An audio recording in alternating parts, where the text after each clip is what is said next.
Hello guys, Har Har Mahadev. So this is the day before my birthday and I have decided to make my birthday really happy. आपण नेहमी विचार करतो की कोणीतरी आपल्याला surprise करावं and we always end up crying on our birthdays. कारण कोणीच काही करत नाही आणि आपल्यापेक्षा जास्त कोणाला माहित असणार की आपल्याला काय हवंय. उद्या मला माझ्या फेवरेट प्लेस वरती जायचंय.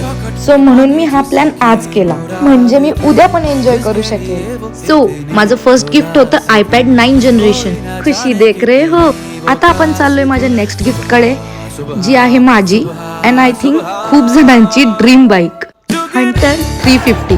पैसे परत येतील पण हे वय परत नाही येणार आणि ह्या वयात ड्रीम बाईक वर रायडिंग करायची जी मज्जा आहे ना, तीही परत नाही येणार. Absolutely proud of myself, the way I am growing, the way I have learned to tackle the situation. Showroom मधून मी डायरेक्ट आली शंभूंना थँक्यू बोलायला. Obviously it's all because of him. त्यानंतर रात्री माझ्या भावाने माझा बर्थडे सेलिब्रेट केला आणि माझा फेसही घाण केला.